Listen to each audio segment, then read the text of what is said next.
मान्य विधानसभा अध्यक्षा जी, मान्य नेता सदन, मान्य नेता प्रतिपक्ष, मान्य संपूर्ण मंत्रिमंडल, मान्य सभी विधायकगण, आज हम अपने राज्य स्थापना दिवस की रजत जयंती पर इस विशेष सत्र को चला रहे हैं। इस विशेष सत्र को चलाने के लिए मैं माननीय अध्यक्षा जी आपका बहुत बहुत धन्यवाद देना चाहता हूं।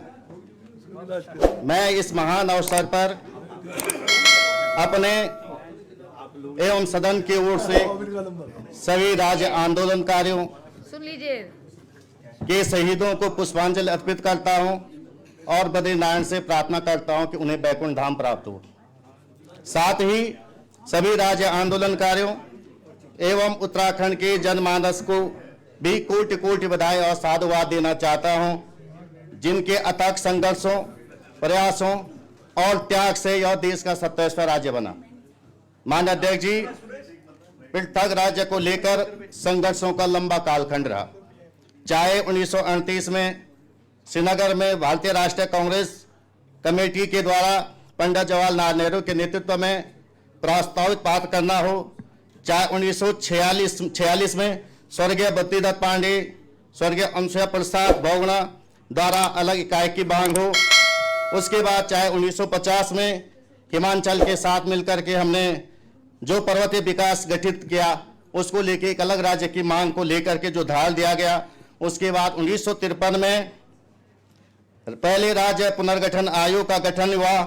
उसके बाद 1979 में यहाँ के लोगों की जनभावना के अनुरूप स्वर्गीय इंद्रमणि बड़ौनी जी ने, स्वर्गीय बिपिन चंद्र त्रिपाठी जी ने, स्वर्गीय देवीदत्त पंत जी ने और श्री काशी सिंह ऐरी जी और तमाम लोगों ने जनभावना के अनुरूप उत्तराखंड का क्रांति दल बनाने का काम किया। 1994 में माननीय अध्यक्षा जी इस आंदोलन ने वृहद स्वरूप लिया। 1994 में चाहे मसूरी का गोलीकांड हो, चाहे षड्यंत्र का गोलीकांड हो, खटीमा का गोलीकांड हो, चाहे मुजफ्फरनगर रामपुर तिहारे का गोलीकांड हो, या 19 दिसंबर 1994 को संसद में मेजर जनरल श्री भुवन चंद्र खनोड़ी जी द्वारा उत्तराखंडीय जनभावना के अनुरूप दिया गया क्रांतिकारी उद्बोधन हो, या 1996 में उत्तराखंड संघर्ष समिति के संयोजक श्री हरीश रावत जी के साथ श्री दिवाकर भट्ट जी, श्री किशोर उपाध्याय जी के साथ सैकड़ों लोग और तत्कालीन केंद्रीय मंत्री सतपाल महाराज जी और सभी लोगों के अथक प्रयास से आप जानते हैं कि 15 अगस्त 1996 को लाल किले के प्राचीर से अलग राज्य की मांग की घोषणा की गई। यह राज्य के लिए, पृथक राज्य के लिए ऐतिहासिक कदम था। लेकिन इसके बाद स्वर्गीय अटल बिहारी वाजपेयी जी के नेतृत्व में केंद्र में सरकार बनी। संसद के दोनों सदनों में यह पृथक राज्य का प्रस्ताव पास हुआ, जिसके लिए स्वर्गीय अटल बिहारी वाजपेयी जी के साथ साथ उन तमाम सहयोगी दलों, कांग्रेस और जिन्होंने भी इस प्रस्ताव के समर्थन में अपना समर्थन दिया, उनको इस सदन के माध्यम से मैं बहुत बहुत धन्यवाद देना चाहता हूं। लेकिन माननीय अध्यक्ष जी, कल हमारे एक साथी कह रहे थे कि यह राज्य अटल जी के अनुकंपा पे बना। इसको लेके मैं बहुत आपत्ति करना चाहता हूं। यह राज्य किसी के अनुकंपा पे नहीं बना, क्योंकि ऐसा कहना उन 42 लोगों की शहादत का अपमान करना होगा जिन्होंने राज्य बनाने के लिए हमने उनके योगदान दिया। अनुकंपा की बात अलग है। मैं सुन लीजिए, आप बीच में मत बोलिए, वहां से सदन चल रहा है, आप मत बोलिए बीच में। सदन वहां से चल रहा है तो सदन का संचालन चलने पर बात करेंगे तो और ये रिकॉर्ड है सदन में, रिकॉर्ड है सदन के अंदर। मैं कोई झूठ बात नहीं कहता हूं, जो बातें कहूंगा रिकॉर्ड पे कहूंगा। ये बातें कही गई, ये 42 शहीदों का अपमान है जिन्होंने राज्य के लिए अपना योगदान दिया। उन मातृशक्ति का अपमान है जिन्होंने इस राज्य को बनाने के लिए, मैं आपसे सुन, मैं पुनः कह रहा हूं, उन राज्य को बनाने के लिए उस माननीय अध्यक्ष जी, जब हम इनको सुन रहे हैं, या सदन यहां से चल रहा है या यहां से चल रहा है, माननीय अध्यक्ष जी बता दीजिएगा। सदन की परंपराएं बनाए रखे। और मैं माननीय अध्यक्ष जी से कह रहा हूं, माननीय अध्यक्ष जी, मैं अटल जी के योगदान को नहीं नकार रहा हूं, उनके महानता को नहीं, लेकिन ये कहना कि हम पे अनुकंपा की गई, उन तमाम शहीदों का अपमान आपस में वो तमाम और शहीद का अपमान है जिन्होंने इस राज्य को बनाने के लिए। एक मिनट, आपस में बातचीत चल रही है। सुबह से देख रही हूँ कि कॉन्वर्सेशन, वो जो बोल रहे हैं उनको कोई सुन ही नहीं रहा। आपस में आप लोगों का कॉन्वर्सेशन चल रहा है, तो या तो आप ही लोग कॉन्वर्सेशन कर लीजिए, आपस में आप ही लोग बातचीत कर लीजिए। नहीं, आप मत बोलिए, अभी आपको हाँ? नहीं कहा गया बोलने के लिए। जब कोई सदस्य बोल रहा है उस चीज का सम्मान करिए। चर्चा चल रही है, उत्तराखंड पर बात हो रही है, आपस में आप लोग नहीं टीका टिप्पणी यहां नहीं करिए। टीका टिप्पणी करनी है आप लोग बाहर जाइए और आपस में वहां पे कर लीजिए जो टीका टिप्पणी करनी है। बोलिए। माननीय अध्यक्ष जी, उन तमाम आंदोलन का सैकड़ों आंदोलनकारियों को अपमान है जिन्होंने जेल गए, जिन्होंने यातना सही, अपने परिवार को बलिदान किया, उन लोगों का अपमान होगा। अपने 25 साल के जीवांत यात्रा में इस राज्य ने बहुत कुछ सीखा, बहुत कुछ पाया। जिन्होंने इस 25 सालों में राज्य का नेतृत्व किया और जनसेवा का मौका मिला, वो इस राज्य के सर्वांगीण विकास में जिनका योगदान रहा, इस सदन के माध्यम से मैं उन तमाम लोगों को भी धन्यवाद देना चाहता हूं, साधुवाद देना चाहता हूं। लेकिन माननीय अध्यक्ष जी, इस राज्य की उद्देश्य पूर्ति, उम्मीद और विफलताओं को लेकर मैं बात करना चाहता हूं। इस राज्य का उद्देश्य, मेरा इस महान अवसर पर किसी पे आरोप लगाना न उद्देश्य है, न मैं किसी की आलोचना करना चाह रहा हूं। लेकिन हमें इस राज्य के अतीत में जो गलतियां हुई उनको लेकर के निश्चित रूप से मैं कहना चाह रहा हूं। जब ये राज्य बना तो यहाँ के लोगों का राज्य बनाने का उद्देश्य था कि जो शासन प्रशासन यहाँ से दूर है, जो लोग चाहते थे इस प्रदेश में ऐसी सरकार बने, ऐसे अपनों की सरकार बने जो यहाँ के रहन सहन, खान पान, कला, भाषा, बोली, संस्कृति, यहाँ के खाल चाल, घाट धार गार गडेरे से लेकर यहाँ की प्राकृतिक, धार्मिक, आर्थिक, सामाजिक और भौगोलिक परिस्थितियों से भली बात ज्ञात हो, जो यहाँ की मिट्टी से जुड़ा हो, और जिसको ताकि यहाँ के नीतियाँ, शासन प्रशासन हमारे हिसाब से बने और शासन प्रशासन तक हमारी पहुँचो। लेकिन दुर्भाग्य है कि जब राज्य बना, हम पे पहला ऐसा मुख्यमंत्री थोपा गया, सदन में किसी ने नाम लिया, लेकिन ऐसा थोपा गया जिनकी पैदाइश हरियाणा में हुई, जिनकी शिक्षा दीक्षा हरियाणा में हुई, जिन्हें यहाँ की भाषा का ज्ञान, न गढ़वाली, न कुमाऊं, न जौनसारी का जिन्हें इल्म था। और उस वजह से ये दंश ये प्रदेश झेल रहा है। आज भी सिंचाई के भवन पे ये विधानसभा चल रही है।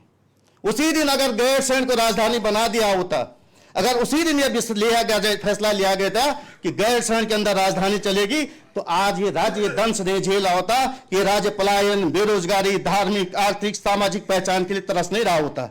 अतीत में हुए इन भूलों से हमें सबक लेते हुए मैं आपके माध्यम से आपसे अनुरोध करना चाहता हूं कि आपको इस राज्य में जो प्रस्ताव देना चाह रहा हूं, प्रस्ताव स्वीकार करना चाहिए। तमाम सदन को यह प्रस्ताव स्वीकार करना चाहिए कि माननीय अध्यक्ष जी, मैं चाहता हूं कि इस राज्य की रजत जयंती पर के अवसर पे हम सभी यह प्रस्ताव को पास करना चाहिए कि गैरसैंण पूर्ण राजधानी का दर्जा दिया जाए।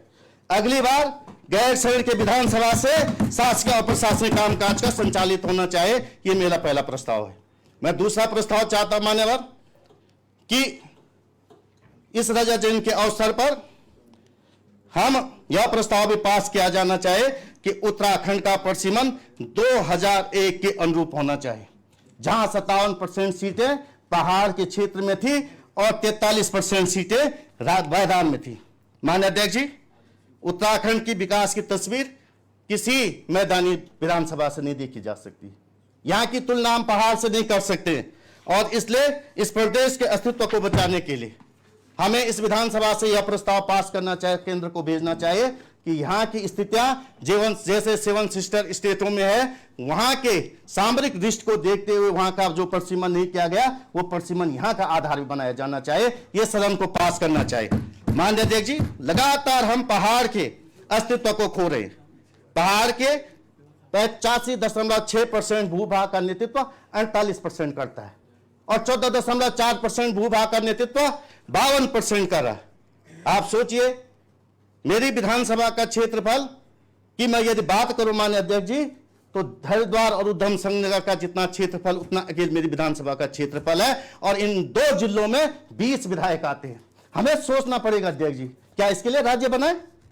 हमें सोचना पड़ेगा। अगर मैं ये कह दूं कि मेरे जनपद का जितना क्षेत्रफल है, अगर प्रीतम भाई का क्षेत्रफल विधानसभा छोड़ दी, जितने देहरादून, हरिद्वार, उधम सिंह नगर का क्षेत्रफल है, उससे ज्यादा अकेले मेरे जिले का क्षेत्रफल और 3 विधायक आते हैं। क्या इस तरह से पहाड़ की बात हो पाएगी? क्या पहाड़ की जनता की आवाज उठ पाएगी? क्या हम उनके सपनों को साकार कर पाएंगे? बातें हम बहुत कुछ कर रहे हैं, गुलाबी तस्वीरें दिखा रहे हैं, सरकार अपनी योजनाओं को ला रहे हैं। धरातल पे मेरी बहन कल कह रही थी, जब सत्ता के लोग शासन के प्रशासन के पिछलगू हो जाए तो प्रशासन अपने आप में भारी होना शुरू हो जाता है। कल माननीय नेता प्रतिपक्ष कह रहे थे कि कमिश्नर बैठते। बहन, मैं एक उदाहरण कह रहा हूं, मैं आपके क्षेत्र में गया और नीलकंठ से आगे एक गांव पुडियानी गांव है, 2 तारीख को मुझे शादी में जाने का मौका मिला, तो मैंने देखा कि विकास कैसा है वो देखने को मिला है मुझे। वहां 7 किलोमीटर की सड़क है, मैंने देखा है मान्यवर। अभी जब जाओगे तो वहाँ फिर जरूर जाना, तब देखना है। मैं बता रहा, मैं तो जाके आया हूं और विकास की बात यहाँ की जा रही है। मैं आपको कह रहा हूं मान्य अध्यक्ष जी कि 2001 में पहाड़ में प्रति व्यक्ति आय जो है 12,000 रुपया था और प्लेन्स में प्रति व्यक्ति आय उस समय 16,221 रुपया था। लेकिन आज पहाड़ में प्रति व्यक्ति आय मंथली, ये वार्षिक था, मंथली 8,500 रुपया है। वहीं हरिद्वार में 30,000 रुपया है, देहरादून में 20,000 रुपया है, उधम सिंह नगर में 22,500 रुपया है। क्या ये आर्थिक विषमताएं नहीं है? जीडीपी का 80% हिस्सा 4 मैदानी जिलों से आता है, 20% जिला 9% जिलों से आता है। क्या असमानता नहीं? इस पर सोचना नहीं जाना चाहिए विधानसभा में। हमें इसको लेकर के राज्य किस लिए बनाया? हमने इसलिए राज्य बनाया कि आज हम पहाड़ के जो पहाड़ की परिसंपत्तियां हैं, सुन लीजिए।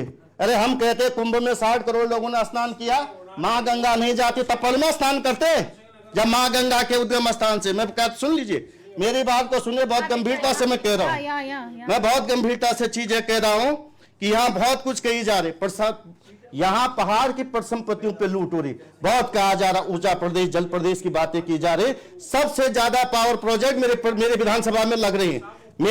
सुन लीजिए मान्यवर, सुन लीजिए, ये पीड़ा पहाड़ की है, हमारी दर्द समझिए, हमारी पीड़ा को समझिए। मैं आपको कह रहा मान्यवर, मेरे पहाड़ों का सीना चीरा जाता है, बड़ी बड़ी सुरंगें बनाई जा रही है, नेचुरल जल स्रोत खत्म हो रही है, लेकिन हमें मिल क्या रहा है? सवाल इस पे है। हमें बड़े बड़े बिजली के बिल मिल रहे हैं। कभी किसी ने सोचा है, यहाँ पे पहाड़ के विधायक बैठे हुए, कभी 10 साल पहले किसी ने सोचा था पहाड़ में पैसा देके पानी पीना पड़ेगा, हर घर जल हर नल की बातें बहुत हो रही थी। लेकिन आज पहाड़ में पैसा देके पानी नहीं मिल रहा है। यह दुर्दशा पहाड़ की हो गई है, इस पे कौन कहेगा? क्या उसके लिए नीति नहीं बनानी चाहिए? मैं आपको यह भी कहना चाह रहा हूं माननीय अध्यक्ष जी कि आज इन पावर पर मैं माननीय सदस्य को कहा मुझे 5 मिनट 15 मिनट है, देख लीजिए। मैं आपसे कह रहा हूं, 15 मिनट आपको दे दिए, 12:30 आपने शुरू किया था। मैं आपसे पहाड़ की पीड़ा, पहाड़ के जल स्रोतों की वजह से, और आज वहां के गांव भूधसाव की उदार इन पावर प्रोजेक्ट, उनका विस्थापन के लिए कोई नीति नहीं बनी। मैं आपको यह भी कह रहा हूं जी, इस प्रस्ताव तीसरा मेरा यह है कि इस जल प्रदेश में और इस ऊर्जा प्रदेश में पहाड़ के लोगों को फ्री बिजली पानी मिलनी चाहिए, और वहां के व्यवसाय गतिविधियों के लिए 50% और मैदानी जिलों के लिए 50% सब्सिडी बिजली पानी में मिलनी चाहिए। मेरा प्रस्ताव है। मैं एक प्रस्ताव और बताना चाह रहा माननीय अध्यक्ष जी, विषम भौगोलिक और सामरिक परिस्थिति दृष्टि के होते हुए इस पहाड़ के संपूर्ण अंचल को पिछड़ा क्षेत्र घोषित करके केंद्र सरकार को प्रस्ताव भेजा जाना चाहिए, तथा 2016 में पैनखंडा समुदाय के अन्य पिछड़ा वर्ग घोषित किया जाना चाहिए। सामरिक दृष्टि से अति महत्वपूर्ण पैनखंडा क्षेत्र को केंद्रीय ओबीसी सूची में ले जाने के लिए प्रस्ताव पास किया गया। माननीय अध्यक्ष जी, ये विकास की जो बातें कही जा रही थी, लेकिन मैं उसमें एक तस्वीर ले जाना चाह रहा हूं। थोड़ा सा मुझे 2 मिनट दीजिए, केवल मैं विकास की बात कहना चाह रहा हूं। मेरी पीड़ा सैन्य धाम की बात की गई। हमारे पहाड़ में सनातन संस्कृति में कहा जाता है कि जब किसी की मृत्यु हो जाती है तो उसका लिंगवास गढ़वाल में घर में किया जाता है। ये तो उल्टा हो रहा है कि जिस शहीद को गांव में उसके नाम पे उस गांव में कोई हॉस्पिटल स्कूल बनना चाहे था, उसकी मिट्टी ला करके वापस किया जा रहा है। उसकी आत्मा को कैसे शांति मिलेगी? आप सोचे। यूसीसी में गलत कह रहा हूं तो आप बता दीजिए। यूसीसी में कहा जा रहा है कि लिव इन रिलेशनशिप देने की बात की जा रही है। अरे 16 संस्कारों में, सनातन संस्कृति के 16 संस्कारों में विवाह एक संस्कार है, उस संस्कार का भी हनन किया जा रहा है। इन चीजों को लेकर हम बातें कहना चाह रहे हैं। माननीय अध्यक्ष जी, मैं एक बात कह सकता हूं कि 1700 गांव भूतिया गांव हो गई। 1700 गांव, माननीय अध्यक्ष जी 1700 गांव भूतिया गांव हो गए हैं। मैं स्वास्थ्य की बात कहना चाह रहा हूं, और बहुत पीड़ा की बात है अध्यक्ष जी कि एक 26 साल की महिला आज से 1 महीना पहले जब प्रसव पीड़ा से मृत्यु हो जाती है, मैं डीएम साहब को कहता हूं कि डीएम साहब वहां पे आंदोलन हो रहा है, जरा देखिए वहां पर। तो डीएम साहब का जवाब सुन लीजिएगा। बहुत अच्छे जिलाधिकारी रही हो और उन्होंने बहुत काम किया, लेकिन उनका जवाब था कि माननीय विधायक जी, कल हॉस्पिटल में मेरी मां एडमिट थी, मैं एयरलिफ्ट करके देहरादून ले गया, मेरी मां को ही मार दिया था उन्होंने। और वो कौन था मैं बताना चाह रहा हूं। अरे भैया सुन लीजिए, मेरे माँ वो कौन था? डीएम साहब का ड्राइवर की पत्नी थी वो। और ये स्वास्थ्य की बातें की जा रही। इस स्वास्थ्य की बातें कहने से अच्छा मैं एक बात और कह रहा हूं। इन्होंने कहा जहां तक जंगली जानवरों समाप्त करिए। की मैं समाप्त जंगली करिए। जानवर सुन लीजिए, 15 मिनट से ज्यादा हो गया, समाप्त जंगली जानवरों पे माननीय अध्यक्ष जी इतना बड़ा आतंक है आज, इतना बड़ा आतंक जंगली जानवरों का। मेरी विधानसभा पिछले 1 महीने में 7 लोगों को मैं आपको भी कह चुका था, और लगातार उसके बाद 3 लोगों को आपको पता भालू ने खा दिया। उसको लेकर के आज ये नीति नहीं बनी कि डुमक एक गांव है, दूर दराज क्षेत्र का गांव, उस गांव को लेकर के आज तक समाप्त करिए उसको अपनी बात कुछ को। मुआवजा नहीं मिला। माननीय अध्यक्ष जी, मैं एक बात जरूर कह सकता हूं, जहां तक ये विकास की बात कर रहे हैं, माननीय मंत्री जी भी बैठे और माननीय नेता सदन भी कल बैठे थे। मैं एक चिट्ठी 5 बार दे चुका हूं, और 500 मीटर की सड़क बननी है, ज्यादा नहीं बननी, 500 मीटर की सड़क। और मैं ये कह रहा हूं कि 500 मीटर की सड़क की वजह से 65 किलोमीटर पैदल जाना पड़ता है। लेकिन माननीय मंत्री जी, मैं क्षमा चाहता हूं, लेकिन आज तक कोई कार्रवाई नहीं हो पाई उस पर। और 3 बार मैं माननीय मुख्यमंत्री जी को दे चुका हूं। और मैं ये पूछना चाह रहा हूं, एक मिसिंग लिंक के लिए अगर इतना समय लग रहा है, अगर एक पोखरी उप जिला चिकित्सालय नहीं बनाया जा सकता है, तो हम स्वास्थ्य और विकास की बातें कह रहे हैं। मैं पूछना चाह रहा हूं कि अगर मैं चिट्ठी देते हैं तो क्या उनका जवाब क्यों नहीं दिया जाता, उन पर कार्रवाई क्यों नहीं होती है? ये भी बड़ा सवाल है। जहां तक आप एक मैं लास्ट सुन लीजिए, समाप्त हो गया, समाप्त करिए माननीय अध्यक्ष जी, आप समाप्त करिए। माननीय सदस्य अपनी बात को समाप्त करिए। आप 20 मिनट से बोल रहे हैं, आप समाप्त करिए। आप अपनी बात को समाप्त करिए। मैं इतना लास्ट समाप्त करिए अपनी बात। लास्ट कह करके मैं कह रहा हूं कि ये सरकार बहुत दावे करती है, बहुत बातें कह रहे हैं कि यहाँ पे डेमोग्राफिकल चेंज हो रहा है, डेमोग्राफिक चेंज हो रहा है। लेकिन मैं पूछना चाह रहा हूं, पिछले 9 सालों में पहाड़ में 13% वोटर बढ़ा और प्लेन्स में 43% वोटर बढ़ा। किसकी जवाबदेही है ये? रोकने की किसकी जवाबदेही है? आपने मूल निवास खत्म कर दिया, आप भाषण दे रहे, अस्थायी निवास बना दिया। और मूल निवास नहीं, पहला राज्य इस देश का है जिसका अपना मूल निवास नहीं है। पहला राज्य इस देश का है। मैं बता रहा हूं आपको, ये समझ लीजिए, मैं आपको ये भी बता रहा हूं। और आपको ये कहते मुझे बड़ी पीड़ा होती है कि इस तौर किसने करी? करिए, ध्यान दो कि करी किसने? आज कह रहा हूं, लाइन लगी, वो बात भी बोलो ना कि करी किसने? समाप्त किसी ये बात पे ध्यान सुन लीजिए, उसको भी बोलो। उसके जो अस्थायी व्यक्ति को तो आपने मुख्यमंत्री माननीय सदस्य उसको भी बोलो। प्रेमचंद अग्रवाल जी, धन्यवाद आपका।